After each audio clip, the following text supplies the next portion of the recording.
What's up YouTube? My name is Getawhale, and you're watching episode 23 of Backcap, the source for all your competitive TF2 coverage. We'll be covering the week of the 16th to the 22nd of April with clips from TeamFortress.tv. It's a short episode this week, but we've got some high-quality matches and stories.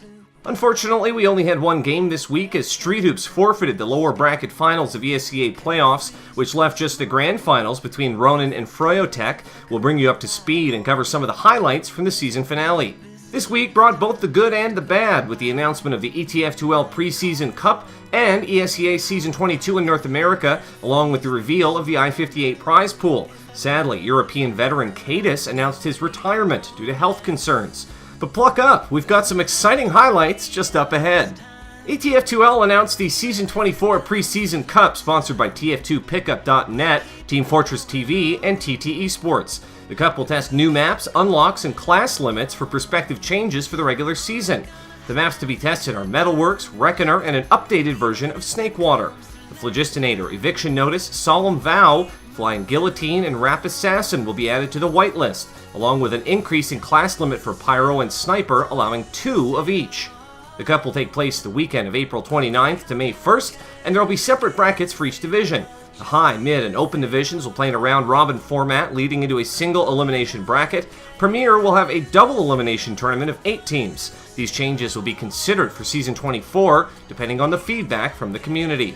On Tuesday, ESEA announced the 22nd season with the continued inclusion of TF2. The season is projected to start May 22nd and run through the 30th of August. Teams who are new to Open can register right now, while returning teams must wait for playoffs to end so that the admins can unlock rosters and promote teams. The deadline for signups is May 18th at 11:59 CDT, and admins have warned there will be no deadline extensions, so get your team signed up right away. The highly anticipated lower bracket finals rematch between Street Hoops Esports and froyotech was rescheduled for Tuesday after persistent internet issues plagued Froyo when the teams attempted to face off last week. On the night of the match, there was a family emergency for a member of Street Hoops, and since the match could not be rescheduled again, 20B opted to forfeit. Froyotech would move on to face off against RONIN in the grand finals later in the week. European TF2 was dealt a huge blow this week as veteran demoman Cadis announced that he was retiring from competition and stepping down from his place at the helm of nerdRage due to a persistent wrist and forearm injury. Cadis stated that he had no plans to return for DreamHack Summer or I-58, but he does remain hopeful that he can make a full recovery. He also mentioned that he'd like to stay involved with the competitive community, so be on the lookout for his casting in the future. This leaves top Prem team nerdRage in a predicament without a demoman. The team has approached Spud, currently playing for Perilous, and offered him the spot, but he has not made a commitment as of yet. If he does take the offer, it could lead to a series of roster changes throughout the division. We want to wish Cadis the best, and we're grateful for his contributions to the scene over his storied history. Now for the part you've all been waiting for, Grand Finals. Second seed of froyotech needed to win 2 best-of-3s in order to beat last season's champs RONIN, who only needed to win 1 best-of-3 to take it.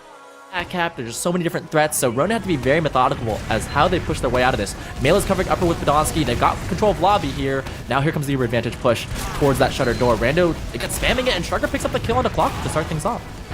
Benny's gonna get teamed up on there by Shrugger and Rando. Rando eventually fell, but they popped this Uber off. You had a couple ailing players on the side of RONIN, and Patty's going for last point, trying to find Shrugger. They're battling it out. He needs to stand on the point. Patty takes down Shrugger. It's a 2-0 lead for froyotech.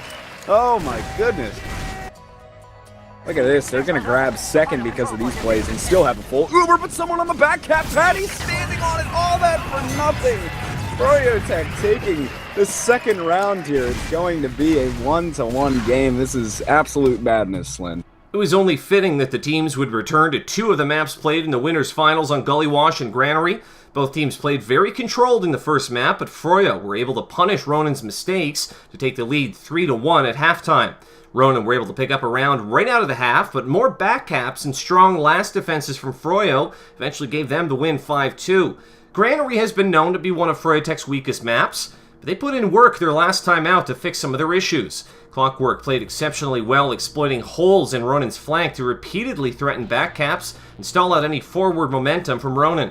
The game was still relatively close after the half at 2-2, but Clockwork was persistent, and Froyo were able to win 2 more rounds before time expired, sending the match into a second best of 3.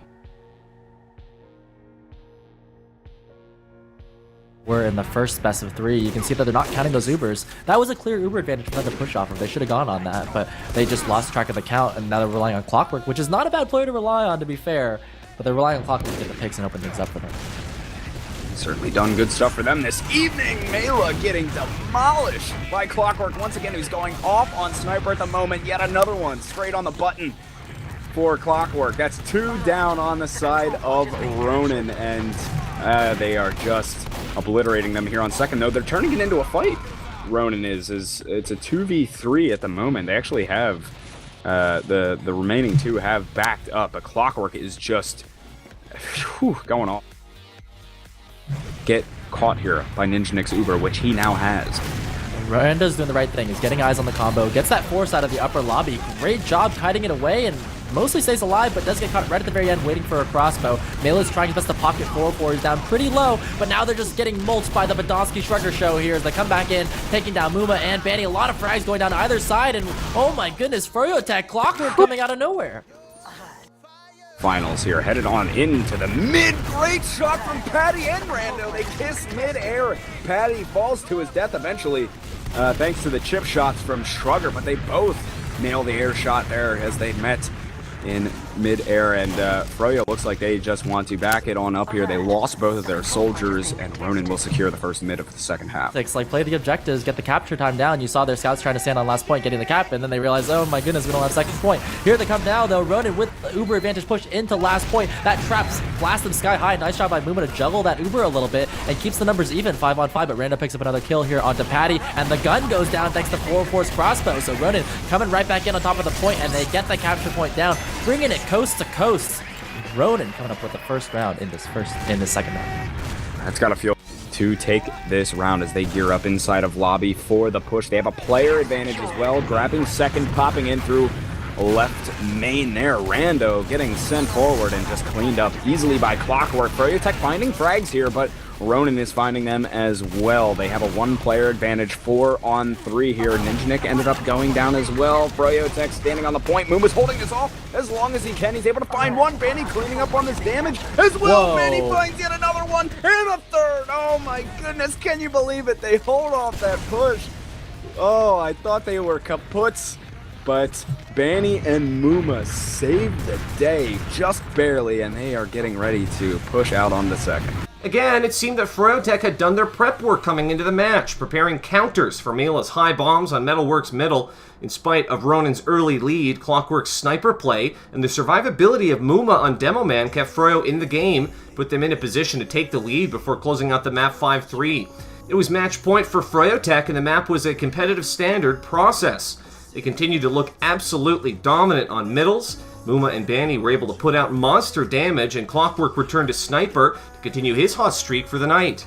Froyo were up 4-2 as the clock ticked down to 0, and they would go on to take the finals in 4 straight map wins to return to first place in the ESEA Invite. Multiplay has officially confirmed a prize pool of £5,000 for I-58 this summer. The event will be held at the NEC in Birmingham, UK from the 26th to the 29th of August. Tickets are currently on sale for a 15% discount until the 30th of April, or until 1,000 tickets are sold, so you gotta get yours soon if you're looking to save a bit of cash. Once again, thank you for tuning in to Backcap. We're going to be returning with coverage of the DreamHack Summer Qualifiers next episode, along with all the news we can get our hands on. Follow us on Twitter at BackcapTeam. Make sure to tune in next week for all your competitive TF2 news. My name's Getawale, and this has been Backcap. We'll see you next time.